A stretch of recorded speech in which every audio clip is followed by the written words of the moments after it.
Hi, this is Scott Miller. Welcome to the webinar, the first in a series of 3 that Daryl, Chow, and I will be doing on our new book, Better Results.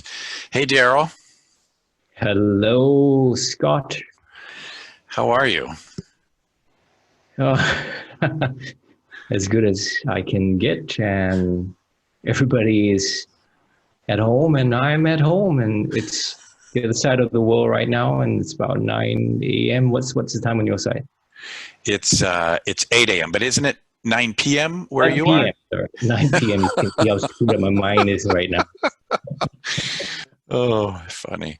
Well, I'm really It's all because of glad you. that you're taking the time to do this. I know it's late there, and I also know you got a couple of kids, and many of the people that will be checking in are checking in all from all around the world Absolutely. to talk about us. And I guess, of course, we talk fairly regularly, but it's always a pleasure for me. I'm always inspired when you and I chat.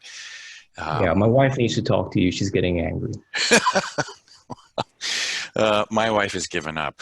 Uh, uh, she figures that the anger doesn't get her anywhere. Um, anyway, um, thanks to everybody for being here for this first webinar on the new book. And we also really want to thank you for buying the book and being interested in deliberate practice. Absolutely. And I think also while we're doing this, I know some people are waiting for the rebroadcast of this.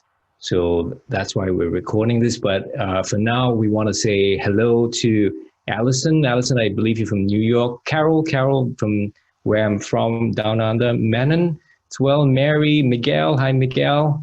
Osamet, I believe he's from Sweden. And Peter. Thanks for Bookers. joining us, guys. Yeah, we're really glad each of you are here and are interested in this, and we hope to give a little inside information today about the book, how it was developed, and also some tips at each one of these insider webinars. And Yeah. so maybe, Daryl, we do a little bit of housekeeping first. We should. But before that, Scott, why don't we sort of say, where is Mark? Like, Oh yeah, where is Mark? so I know you Mark? guys must. Mark, yeah, he's a true bass player. You don't hear him, but you feel him. You could feel his presence throughout the work. That's And right. unfortunately, Mark can't join us because he's been unwell. Did he say some foot injury? Was it a knee thing? A knee Yeah. injured his knee and is been pretty out of sorts. So he's not down with the COVID-19 virus, thankfully, but he's injured his knee, and so he couldn't make it today. Yeah. Yeah. So perhaps and hopefully in the future. Yeah. Mm. Yeah. So, pardon me. So let's get to the housekeeping before we dive in. Okay, so there is a question and answer feature available through the Zoom platform, and during the time that we're together, if you want to ask a question or make a comment, just post it there in the question and answer area, and we'll really try to pay attention to that and then answer them in time. And don't be shy. Go ahead and ask at any particular time as we go through the material. And depending on the how many questions there are, we can even unmute and speak to you live. You can also use the chat feature to chat with one another during the time that we're all together. Cool. So Was there as anything else? was there anything else? I think just to reinforce the Q&A is going to really help us. We're going to keep one eye on the question that comes in, and we may then get you to, as Scott said, to come on the mic to just repeat the question for everybody else. If not, we would echo the question. But in the meantime, as well, we'll say hi to the other Allison and also to Nathan Castle from Brisbane. Welcome to this first webinar, the Insiders webinar. Yeah. You know, Daryl, you and I go back a little over a decade now, I think. Isn't that right? I think so, at least considering when we first met in the strange place. So Mark Hubble and we met and I'm almost embarrassed to say because it really dates me. We met back in 1993 at a networker conference, Wow. and Mark was doing a presentation on the business of psychotherapy. And it turns out, as it sometimes happens at these networker conferences, that I was one of about 6 people that attended his workshop, which I thought was really very interesting because he was really somebody that was there talking about the business side of psychotherapy, about making a living, about surviving in the challenging environment. And the presentation was really ahead of its time. Everybody else at that particular time was talking about whatever was the latest model or treatment approach. And we really hit it off and went over across the street to a bar and had some lunch at the lunch hour. And before that conversation had finished, we'd mapped out what would be our first book together called Escape from Babel, which was really a foray into the common factors. And Mark and I have been writing together ever since. And I loved the way you characterized Mark, Daryl. He truly is the bass player. You know, you don't sometimes see his presence, and Mark has never been interested in being on the road or He's doing not that guy. Yeah. he's not that guy, but you certainly feel his presence. And I think the writing of this particular book and the writing that I've done in the past is immensely better because of Mark's very careful approach to language and such. And then our work evolved, and we somehow got in contact. How did that Hmm. happen? Right, like pen pals. I Is that think. what it was? Well, I first met you and Mark in a library in Queensland when I was an undergrad student, 2004. No, get I out of here. Is that true? I randomly picked up Escape from Babel around that time, and I was kind of like, yeah, this sits with me. I was really interested. Then went to look at Impossible Cases and Heroic Klein and so on, and then after that joined the email listserv at that time, Yeah. and then I began to hound you like a fanboy. Like I was like, I wanted to ask some questions, and I do that to people, and people generally don't reply. But you were one of the oddball that replied.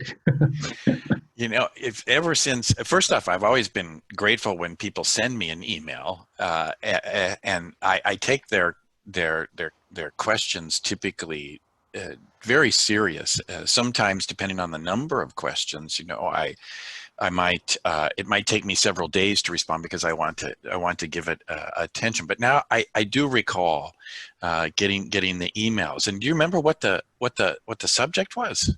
No, you probably don't remember the quality of the emails, just the quantity, I guess. So I mean, that's when after that our first proper meeting was in Kansas City. That's like Yeah. my first time in United States, and when I arrived in Kansas City, in my naivety, I thought that's what US is like. The whole of US is just the same as Kansas City. Yeah. Yeah. Um, Kind of God knows how flat. wrong. That's flat. Yeah, yeah, not much going on, and but that's when we first met at the conference, Achieving Clinical Excellence, the very first series of that, right? Yeah, and that I think that was in 2009, if I'm not mistaken. Yeah, And 10. I think was it in 10. 2010? And I think so. you know that was called the Achieving Clinical Excellence Conference, and our work had evolved.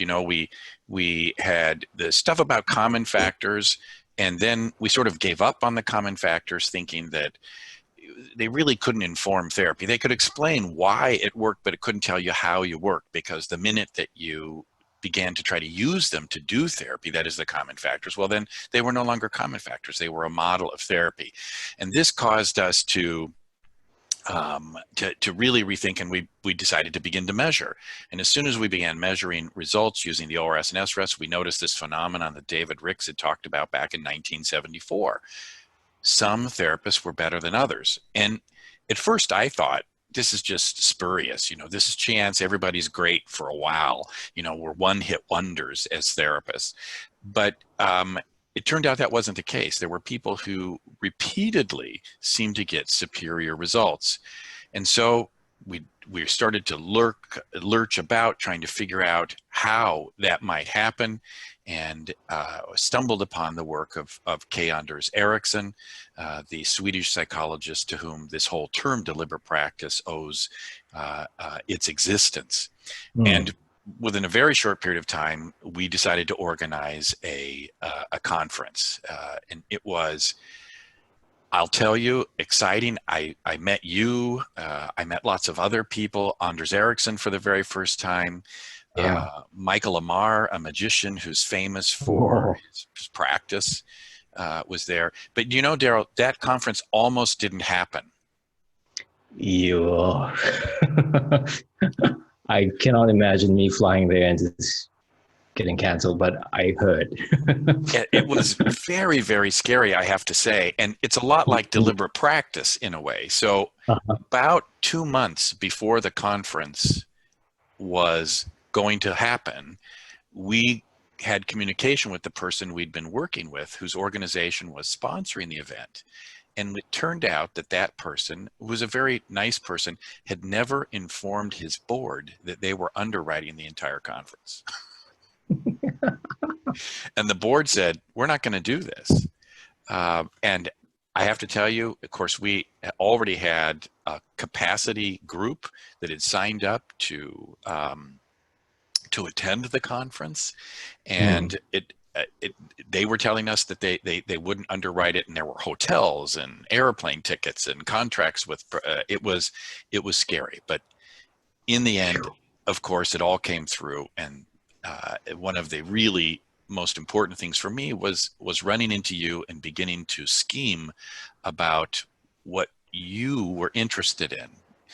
And and I think that combination of meeting with you and then Anders Ericsson spurring us on as well, I think that sort of adds fuel and kindle a little bit more of where we were going to go. And he said something to me that was really striking, and he said to me at the end of the conference, he came to me and he said, hey, if there's ever anything you need, don't be a stranger, just email me. I was like moved to tears, like whoever says this sort of thing to me. I'm a nobody. I'm this Chinese guy from Singapore that lives in Australia, and like, what, so it's kind of earth shaking for me. Just a sidetrack, I know Peter, is it Peter? No, James has joined as well. So welcome, James. And we've got some people sending Q&A as well. That's great. Please keep them coming. Scott and I are looking at them, and we'll definitely get to answer the questions as we go. You mentioned this piece, Daryl, about emailing people that you feel like are outside your orbit or who may be quote unquote stars in the field. And that's right. a story that I tell quite often is, as an undergraduate student, reaching out to B.F. Skinner. Now, this is many, many years ago. It was a time when you actually called the information line on your landline, which in America was 411, and they would give you the telephone number. And I called and I asked if B.F. Skinner's number was in the book, and I called, and surprisingly, he answered the phone. And from that interaction, I was working on a paper on behaviorism from a cognitive perspective, a cognitive theory perspective. And I was asking him questions, and he said, why don't you just send me the paper? Wow. And I mailed it to him. This was that particular time, and he mailed it back with lots of comments and a couple of extra articles that he had written.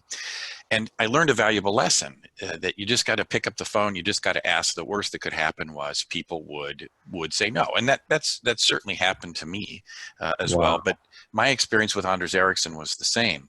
In fact, he told me that it was curious that throughout his entire 30-year career, writing about expertise in chess and music and medicine, sports and business, he'd never once been contacted by researchers or authors in the field of psychotherapy. Oh, really? Yeah. Wow. Yeah. Wow. And I've got to say, this is also a testament to you, Scott, because when I look at what you have done for ICC and what you've established, I think one of the most underrated thing that you have created is that you have this ability of bringing people together. You know, you're able to not, you don't take the uh, limelight, so to speak. You have a way of just bringing people and being able to tap into all of our strengths in some ways, you know, and you're able to gather people that way. So I'm very grateful for that. I appreciate that, Daryl. And I have to tell you, and you probably remember when we first started talking about deliberate practice back in 2007, that was the first reference to the field, in the history of psychotherapy, the That's right. 2007 Super Shrink article, which if you haven't read, by the way, you can get from my website. Just type in Scott Miller Super Shrinks, and you can download that particular article. But that said, and much appreciation sent your way for the compliment. It was pretty lonely at first, I have to say, talking about deliberate practice. You know, the first, I think, challenge was distinguish between mere repetition and deliberate practice. Yeah. Absolutely. And I think that hints at one of the questions that's been asked, which we will get to from Miguel. And he was asking about the tension between automaticity and counteracting automaticity, which we talk about in chapter 3. So in case you've already seen the emails, you've got the first 3 chapters. The APA publishers has kindly agreed to our constant badgering to get them to send you guys advanced reading. And we will continue to give you each chapter as it goes for the week. But, you know, Scott, you're going to say something, and please do. I'm also wanting to get the ball rolling about this inside story about what led to we finally, you know, formalizing our thoughts and putting it down for this book. Yeah, well, let's rock on here, Daryl. Go ahead.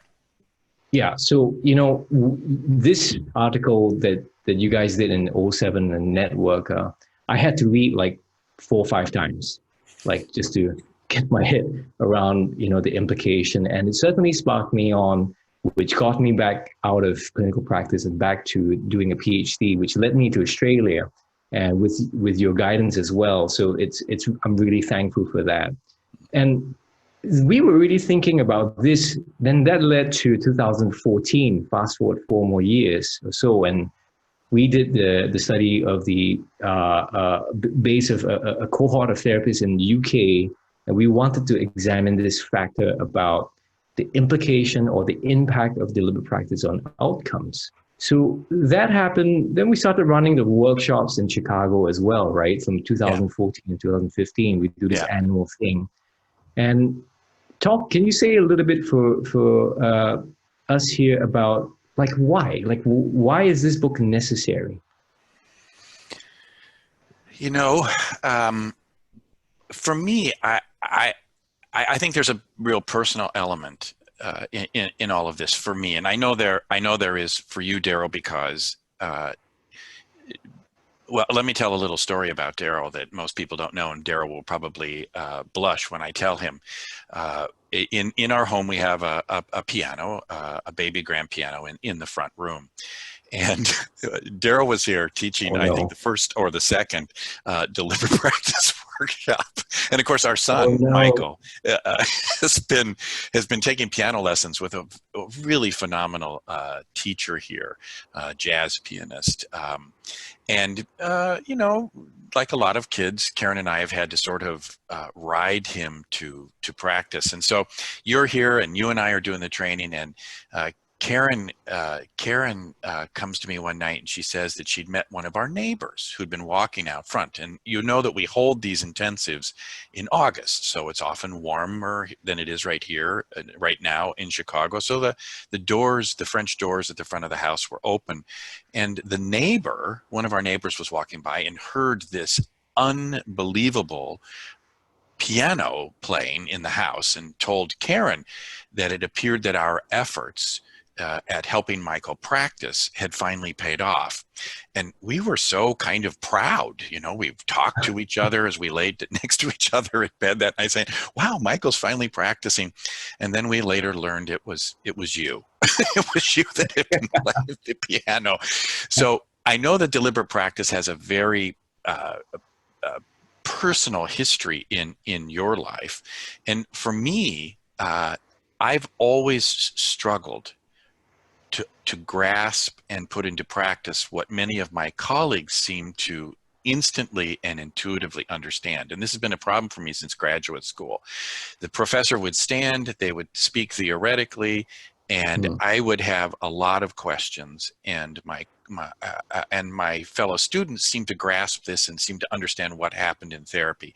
And so as a result, my entire career, of which I'm really grateful people have decided to accompany me on that journey, has been about answering this question: how do I learn what to do and do it better? That's been the whole thing from the beginning. That's what led me to Milwaukee, through the journey with common factors, through measurement, and then eventually to deliberate practice. And the book has taken far longer than I had hoped to take. You know, we were first writing about this, as we've already said, in 2007. Well, that's 13 years ago.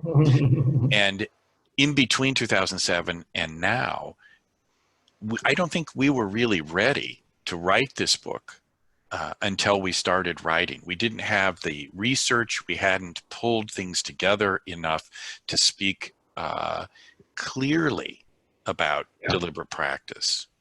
I think it certainly echoes Mark Twain's words that it takes a long time to write a short letter. In our case, a long time to write a short book. But just to burst your bubble, that day the piano that was playing was actually from the CD. No, I don't believe that. We do have a player piano. We do. It is a player piano, as you well know, Joe. But I know, having heard you play and getting a glimpse into your home office when we chat via Skype, that just how hard you work at music. And so, go ahead. No, go. You're going to. I was just going to say that I think the real dilemma with deliberate practice, and something that I didn't want to do because of our other research, was simply to create another model of doing therapy. And already, as you know, Daryl, there are a series of projects at work where the idea of practice has been added to the current paradigm. And the current paradigm is: use this skill or this technique and your outcomes will improve. So if you're working with traumatized clients, you use EMDR and your outcomes will improve. Yeah. This whole paradigm, sort of the medical model, the data just don't seem to fit nicely with that and psychotherapy.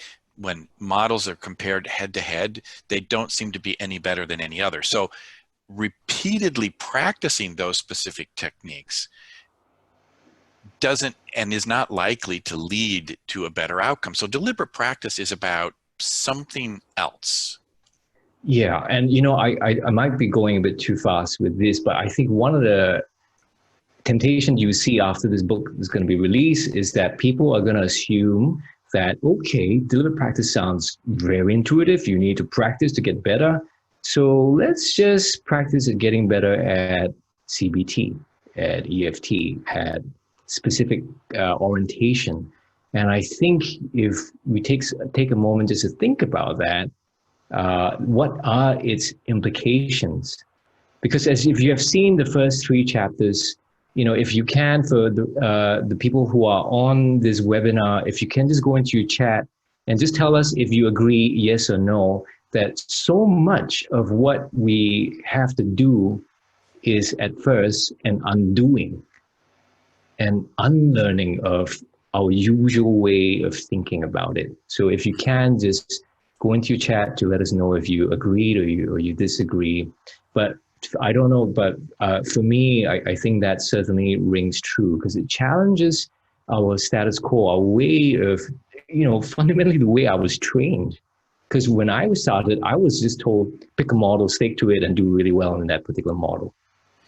Yeah, and in that particular case, I think of something that Michael Amar, the magician who presented, and he did present, by the way, at 2 conferences, the one that Liz Ploot organized in Amsterdam, and the one that you and I first met at in Kansas City. And Michael Amar made this distinction that stuck with me ever since. He said, practice doesn't make perfect. And that was a shock.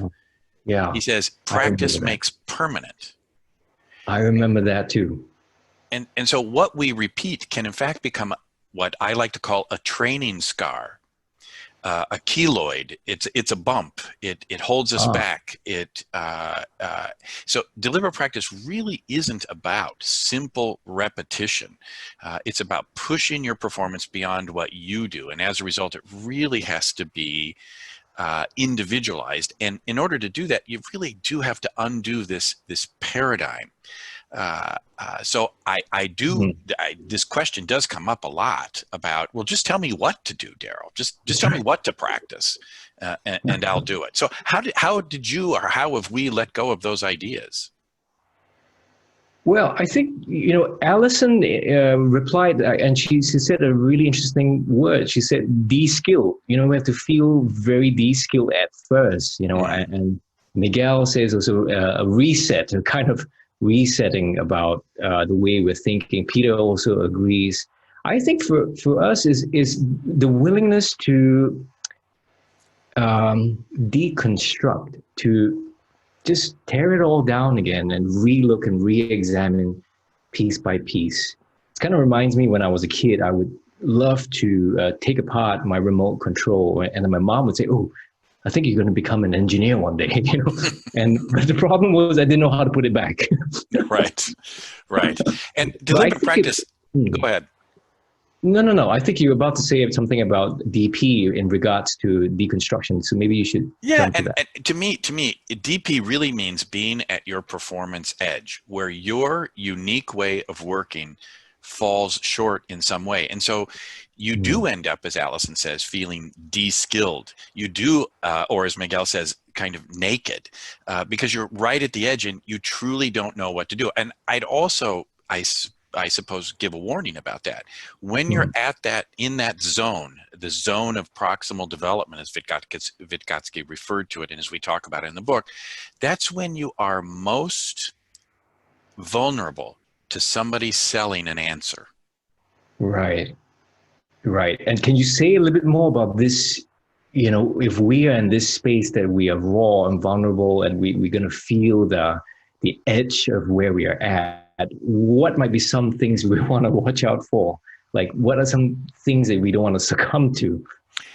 As sad as this and as trite, and I know we're going to get more specific about this in the next two Yeah. webinars, Daryl, I think what you have to watch out for is somebody with an answer. Yeah.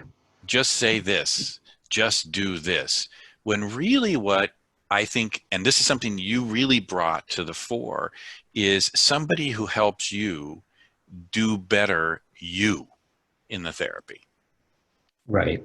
Right. I think our field is inundated with lots of answers and, ways of sorting out how to do this, how to do that. But we never really stop to take the time to figure out the what before the how. And I think something about writing this book sort of brought us, sharpened this focus even more, because that's a critical piece where it gets idiomatic, it gets individualized, and it's focused about each of our own growth edge, not a general thing that everyone should be working on. It's the Wasn't that, same. yeah, I was just going to say, wasn't that part of the challenge in writing the book, Daryl? Because sometimes I think the view of a book like this, and it's certainly from the point of view of the publishers like APA, what they Yeah, wanted was a complete table of contents outline with all the chapters stated exactly. yeah, yeah. And you're laughing because it didn't go that way. No. So maybe we should talk a bit about the process of writing this book. Yeah, do it, do it. Well, so let's talk about there is the writing bit, there's the drawings that went into it. So if you've seen from the first three chapters, you get a feel of how the drawings look. We're going to talk a little bit about that. But I think that first up, I mean, right from the outset, the pragmatics of writing together with two of you guys in US and me in Australia, means that my wife's not going to be happy. And also, you and Mark, I have to say, you and Mark, you scare me. Like it's not because you're intimidating, but the level of what's the word? Like detail and sharpness in your semantics and words is mind-boggling to me. Like the amount of forethought and carefulness and the impact. Like for example, the sound of a certain word, how you would phrase it. And I'm like, guys, let's just get it done. Like let's just keep writing first, because my mind is messy. I just like to pour everything out, like vomit it all out, and then later sort the shit out and put it all together again. But you guys are really careful, and that to me it was not only impressive, but a real huge take home for me to be very careful, not just of typos, but of the use of language. That was for me. It's so interesting to hear you say that, Daryl, and your experience. And first off, for everybody who's listening, and you're thinking about taking a risk and maybe deliberately practicing yourself or reaching out to colleagues, I think Daryl here is an inspiration because he was breaking into a duo that had been writing together for nearly 20 years, Mark and I. And many people who've seen how we write consider the process tortuous. So let me just back up and tell It you. is torturous. One of my favorite books ever written was by somebody who I admire a great deal. His name is Jeff Kotler. And Jeff wrote a book, it's probably back in the late 80s, early 90s, called The Complete Therapist, Compleat. It's probably out of print now, but it was a fabulous book because it gave you an inside glimpse to what therapy was really like. All I had seen by the time I'd read this book was the videos and done role plays. But he gave you a raw insider's look at it. I loved the book, but that's an aside. When I talked to Jeff about his writing, because he's a prolific guy, he said, "Oh, my writing is easy. I sit down at the computer, the words flow from my fingertips." And it has never been like that for me. It's painful, torturous, and a lot like deliberate practice. We're not sure where it's going or if we're going to succeed. That's right. And along the way, Mark and I ended up in a lot of dead ends. So you'd write yourself into a corner, and then it was too late by the time you figured out that the tunnel that you had gone down was cheeseless, and you'd have to go back and restart. And every day that we work together, Mark and I spend probably half of the time that we're together and writing, reviewing what's already been written, so that by the time a chapter is finished, it's been read and written and rewritten. I mean this truthfully hundreds of times. And for me, writing has always had to have a sound. The words have to have a sound in my head. There has to be a rhythm, there has to be a tone, and there has to be a quality of the sound when you read it. But thanks for that. And it is a lot like deliberate practice.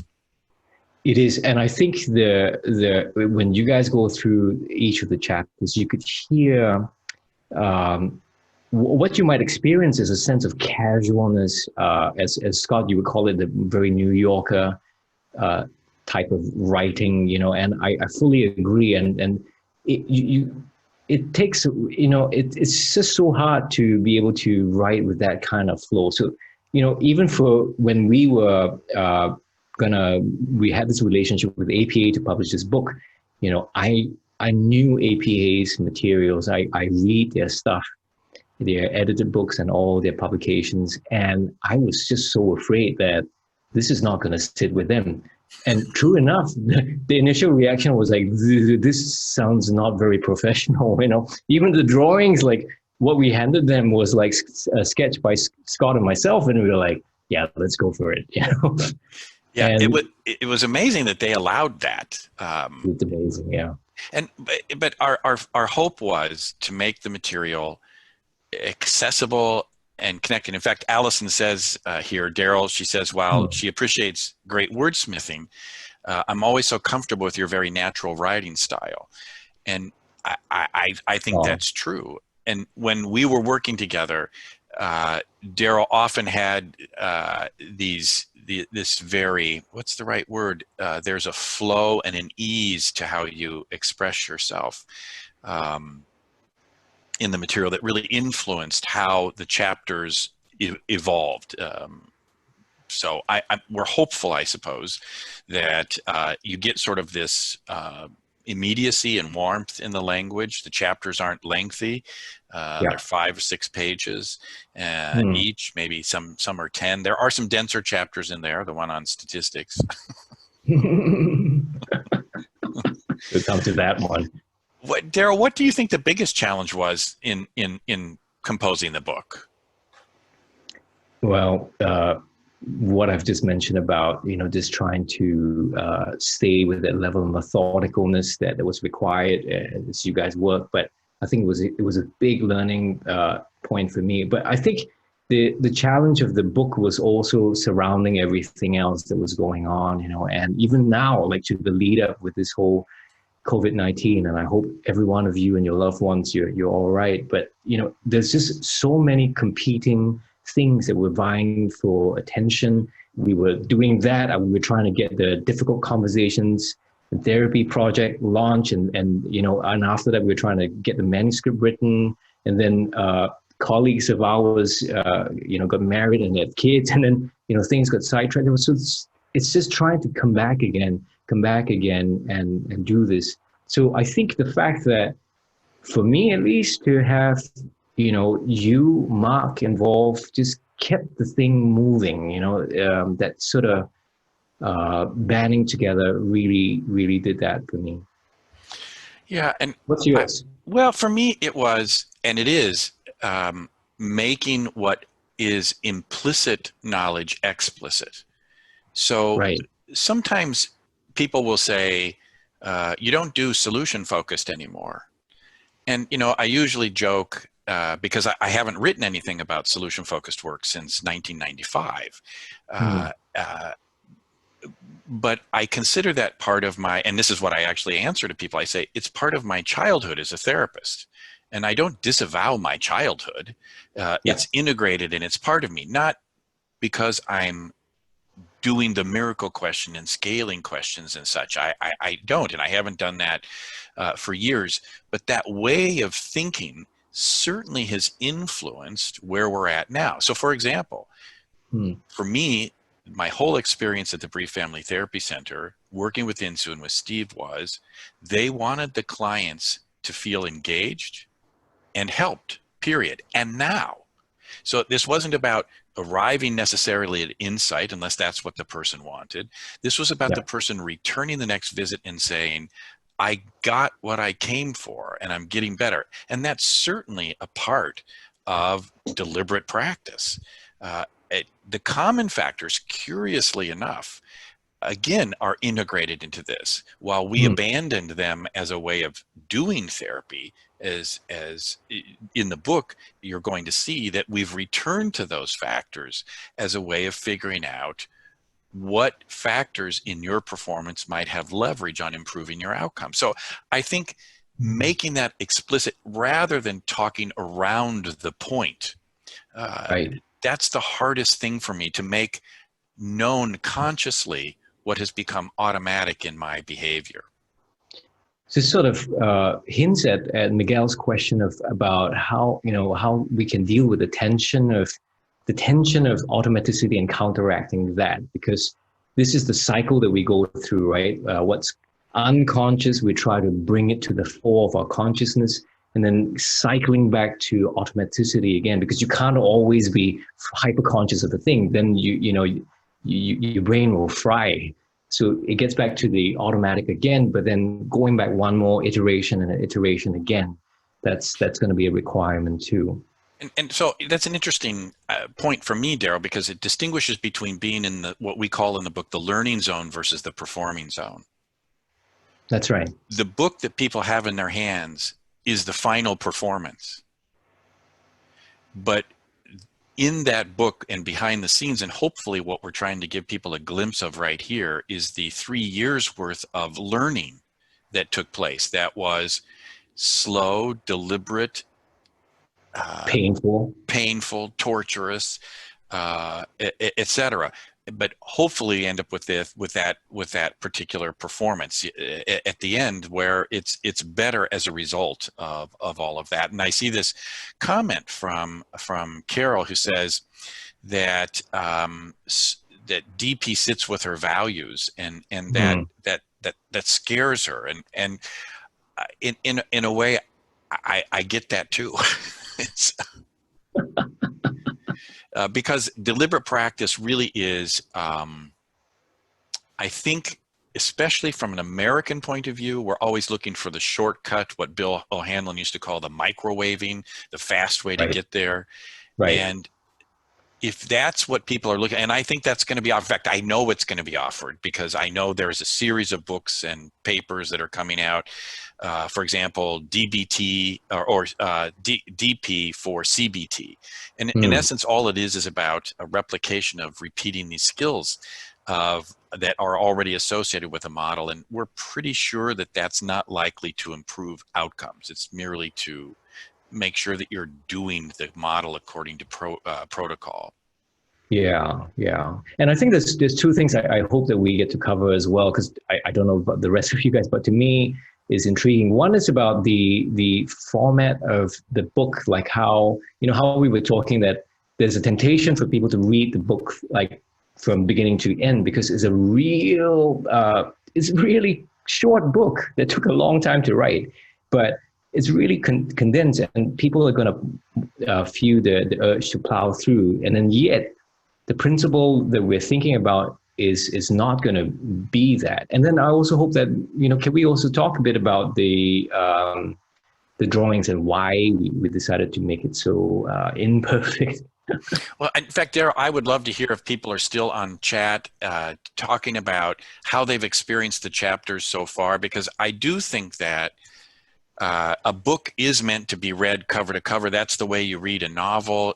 I always find that if I start a novel and I set it aside and I've got other work, even if 2 or 3 days go by, the longer the time period goes by, I feel like the more challenging it is for me to get back into the novel. Not because it's hard to read, but because I've forgotten the characters and the gist of the story, etc. And yet that's sort of what we're advising with regard to the book. So I wonder how people have experienced the chapters so far, and your sense of how important it is and what way people should approach the book. Right. So we'll wait for some of the comments to chime in, and we've been getting a few. Really appreciate this engagement that we have, that people are willing to type in, and we want to make sure as well to answer some of these questions in the Q&A. And someone also says that the diagrams and drawings are fantastic. Wow, thank you. Why? Why are they fantastic, Miguel? Why? Because literally, I think you and I sat down and we started sketching, and this is something I picked up from you, a process that you engage in regularly, Daryl. Talk about this process where you start to draw things, and if people have participated in any of Daryl's courses, then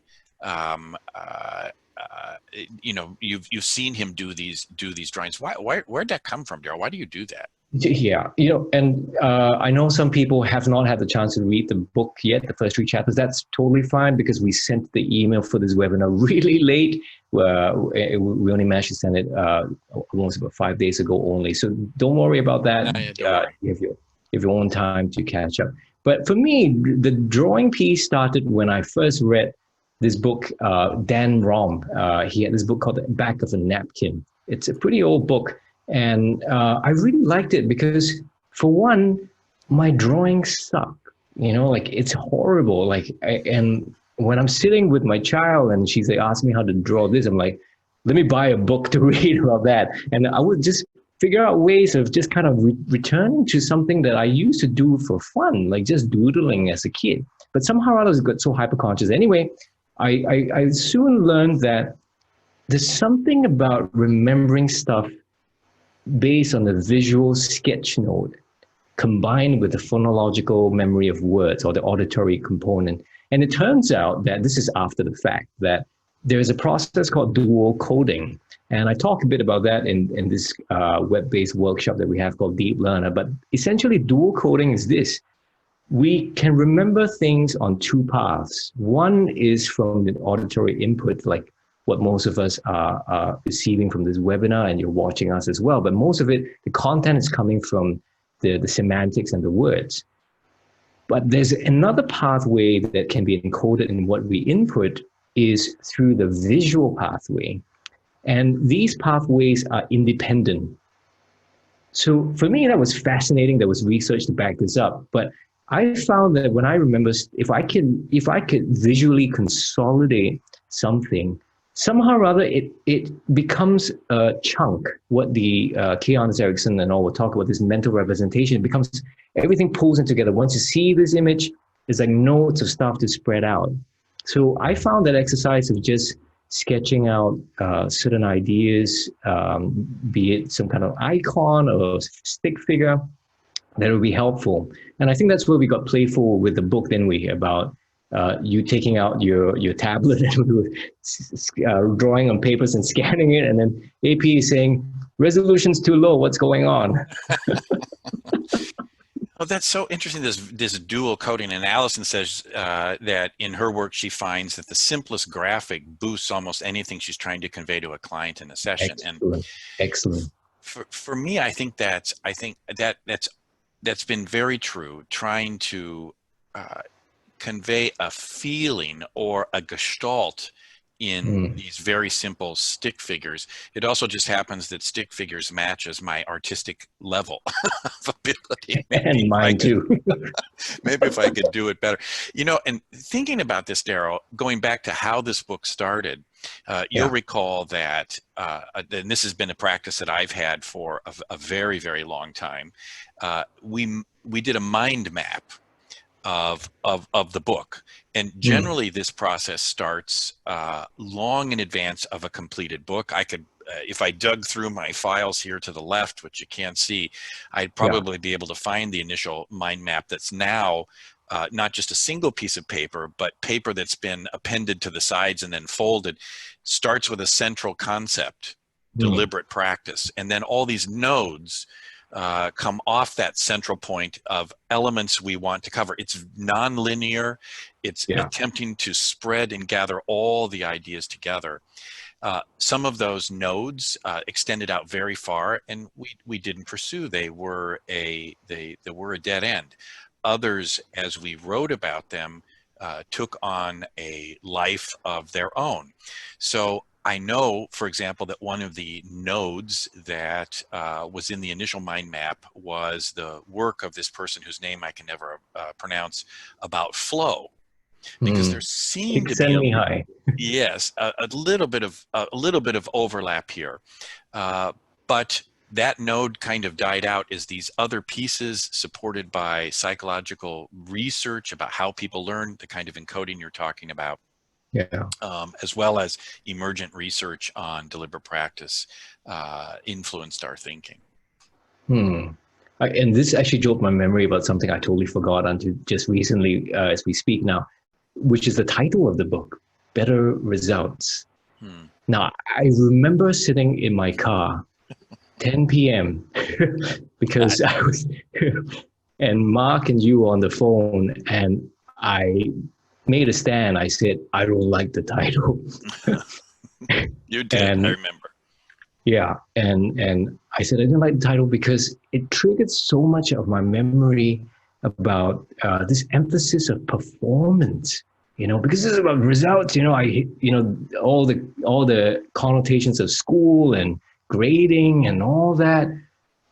But somehow, the turnaround for me was, let's think about this very carefully. Isn't that what we're aiming for? We are really trying to help our clients, the people that we are trying to help them in distress and to be of service to them through very painful time. And ultimately, we need to keep an eye on that. But as you would see in the book, the emphasis is not just on performance. No. It's on learning. Because the overemphasis, as you sort of alluded to that, Scott, different early on about performance versus learning, because if we focus only on performance, it truly can impede deep learning. It can truly impede the way that you absorb and metabolize and try to iterate in the process. And To me, yeah, agreed. And I think a key to that, and something that it will probably be in this other book that Daryl and I are in the mind mapping stage of right now, is the feeling that you end up having. So if you feel guilt that you haven't, for example, read a chapter or done this assignment, I think that feeling is okay. It probably means you're in the learning zone. But if that's you right. feel shame, then you're in the performing zone. And being careful as you go through the book, monitoring your feeling state. Am I concerned more about my performance? That is how I will look to others, and whether or not I think I'm doing my best work, or am I more focused on the learning that needs to take place, the interest, the torture of it, etc. And I feel guilty that I haven't perhaps devoted enough time. That feeling is probably okay in terms of motivation. Yeah, totally agree. Totally agree. And I think, this also speaks a bit about Carol Dweck's work of, most of you must have seen on some online articles or so, the difference between growth mindset and fixed mindset.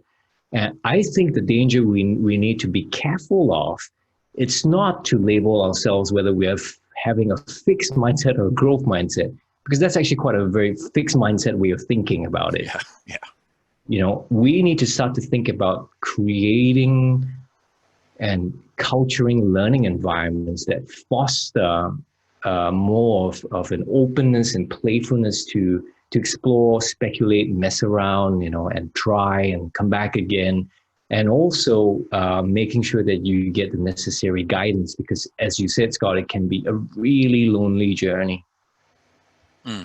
It can be a really lonely journey, and I want to talk about the playfulness piece, and then maybe how to approach the book based on what you said. Because one of the things you're going to learn about in the book is something called ARPS, which is a framework for creating a system of deliberate practice. And so each day, as painful as it was, the default over the last 2.5 years was we did the book at a particular time of the day. And that's what we did. And it was like religious devotion to that. Our families knew this is when we were going to work on this. We shut the door. We turned off the access to email. We didn't answer our phones, and we devoted that time. Now, as it was, I'll tell you, and I'll be quite honest, about an hour and a half is all I can take. But even in the beginning, if you just say at this particular time of the day, this is what I'm going to think about in terms of deliberate practice, even if it's just 15 minutes, that's better than saying, I'll do it when I've got the time. Absolutely. And, this is where, there's 3 webinar series for this. In the second webinar, we will be talking a little bit about figuring out what each of us need to work on, which we talked about in the book as well, but we'll go more in detail with you guys. And then in the third webinar, we'll talk a little bit about this ARPS learning system that Scott's alluding to. But for now, Scott, you want to say something about first start, right? Like, we are all in the beginning of this right now. What is this one thing that we need to make sure that we have as a stepping stone, as a cornerstone to this process of getting better results? So, and thanks for that introduction to this and segue, Daryl, because if we're leaving this webinar with one thing, and this is also related to the question that James McFadden has posted on the question and answer board, which is, could you please say a little more about what you alluded to earlier regarding the distinction between practicing skills within a therapeutic method and deliberate practices as you conceive of it? And that is really an important question, because as we've said multiple times throughout this broadcast, there are going to be lots of people selling particular models with the terms deliberate practice, because now deliberate practice is, it's a hot topic. And so what distinguishes deliberate practice, and I think this goes all the way back to Erickson's pioneering work, was that all people that are going to engage in a deliberate practice aimed at improving their performance have to know what their performance is currently achieving. So you have to have a thorough assessment of your baseline. And in order to do that, you're going to have to measure your results. So, and then once you measure your results, you can parse your performance to find out where your learning edge might be. Otherwise, we're continuously stuck in practicing things that may have little or no relevance or leverage to improving our individual outcomes. Am I making sense, Daryl, here? I think so. I got to say this. This is one of the single most underrated first step, and which is why what you're doing with the feedback-informed treatment approach and getting people to see beyond just pure assessment kind of measurement and to weave that into therapy is so critical. Because the biggest pitfall I see when I'm consulting with teams and individuals is this: they don't know where they're at. Everything else is just left to speculation. Now, some people, when they do find out where they are, that moment of figuring that out, that's so enlightening, because it really gives you a sense of no longer being lost. It's like figuring out, there I am. Because if you know where you are at, then you know where you can go. But if you're always just trying to figure out where you need to go without knowing where you're at, you might get lost like I did when I was in the Army, just keep going in circles. I thought that was the definition of the Army. No. Yeah. So you've got to somehow know where you're at first in order to get it to a new location. That's sort of the bottom line. And I'm going to tie this back to this whole performance versus learning. I think one thing that prevents people from doing that is you immediately get into the performance zone. And how do we know that? Well, we know that because of some research, Daryl, that you really did. Therapists tend to overestimate their effectiveness. We know that. Yeah. And what happens when you begin to measure is you come face to face with the reality of your practice. And I mean practice with the English S, the way you work. Right. And you're going to start to see that there are many potential targets for professional development. And measurement and establishing that baseline and taking the time to gather the data so that it's reliable. And whether you use the FIT tools or somebody else's tools doesn't really matter. What you need is some standardized way of assessing your results so that later on we can begin to parse those results according to a variety of variables: the gender identity, the age, the problem type, a host of things that we can begin to look for. Where is your performance not as good as average or could be improved?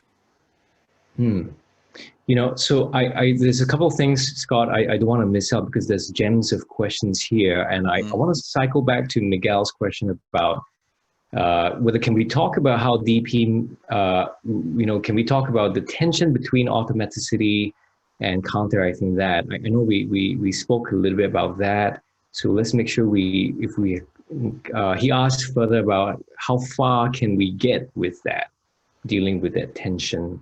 And Carol also made a comment. She said that, I imagine many parents now homeschooling will see the difference between learning and performance. That's interesting. Yeah.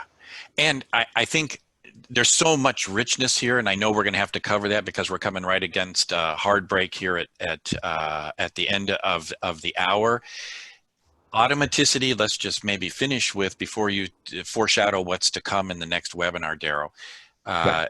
Automaticity is a double-edged sword. This is something we make clear, I think, in chapter 4 of the book, that you need automaticity in order to perform. you can't, when you go in the room with a client, be in the deliberate practice mode. It's not the time to learn. In fact, we've argued that calling it your practice, my therapy practice, is a big mistake, because what you really do is you have a therapy performance hour after hour, and the deliberate practice is what occurs in between. Yeah, and I would add to that one thing that doesn't get talked a lot about, like how the 10,000 hours thing just got amplified and got way out of hand. But I think one of the things that we didn't that doesn't get so much coverage was also about the amount of time for rest.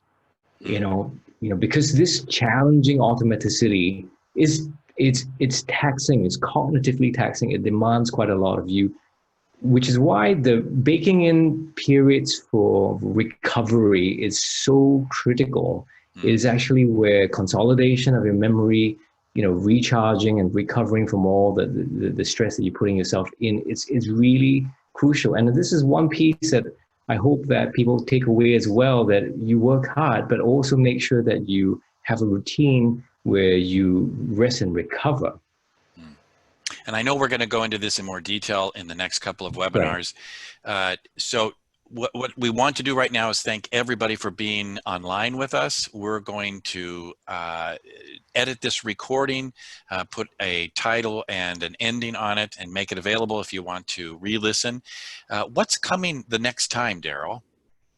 Right. So as sort of hinted earlier, there's going to be 2 more webinars before the launch of the book on May 26th. So wherever you bought that book from, Amazon, APA, or Book Depository, that will get shipped out to you from that date onwards. I don't believe it will reach you smack on 26th of May, so sometime a week or 2 after that.